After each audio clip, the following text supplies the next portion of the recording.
Hello viewers, আসসালামু আলাইকুম। আজকের ভিডিওতে আমরা আলোচনা করব শিবগঞ্জ সীমান্তে ভারতীয় বিএসএফ এর বেড়া নির্মাণ নিয়ে চলমান উত্তেজনা এবং এর ফলে বাংলাদেশ বর্ডার গার্ড বিজিবি ও স্থানীয়দের মধ্যে সংঘর্ষের ঘটনা। চলুন বিস্তারিত জেনে আসি আজকের ভিডিওতে। শিবগঞ্জ চাঁপাইনবাবগঞ্জ জেলার একটি গুরুত্বপূর্ণ সীমান্ত এলাকা।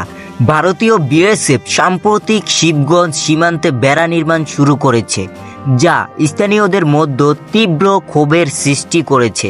তবে এই বেড়া নির্মাণের কাজ শুরু হওয়ার পর সীমান্তের পাশের এলাকায় উত্তেজনা বাড়তে শুরু করেছে।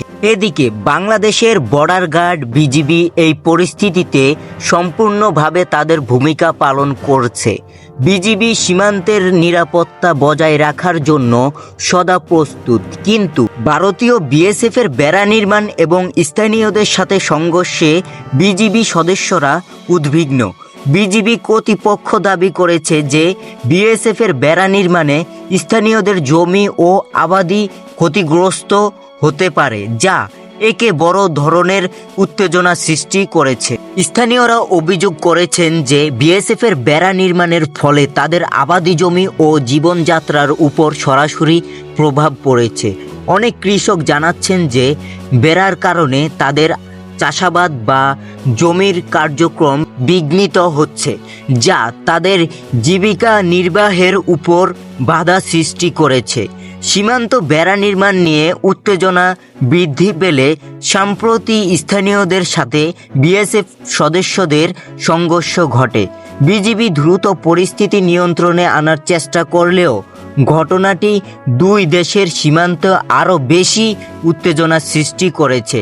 স্থানীয়রা বলেছেন, সীমান্ত এমন উত্তেজনা এবং সংঘর্ষ বৃদ্ধি পাচ্ছে, যা আগামীতে আরও বড় সমস্যা তৈরি করতে পারে। বাংলাদেশ সরকারের পক্ষ থেকে এই পরিস্থিতি মোকাবেলা করার জন্য তীব্র পদক্ষেপ নেওয়া হয়েছে।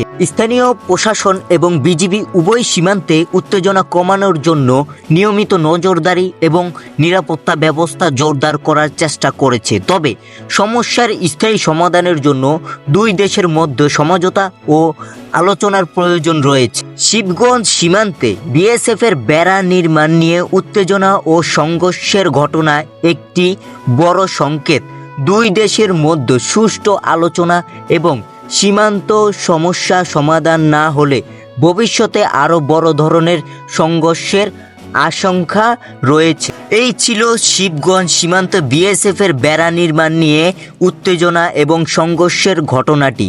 আশা করি আমাদের আলোচনা আপনাদের উপকারে এসেছে। এই বিষয়টি সম্পর্কে আরও বিস্তারিত আপডেট পেতে আমাদের চ্যানেলটি সাবস্ক্রাইব করে সাথেই থাকুন। ধন্যবাদ সবাইকে।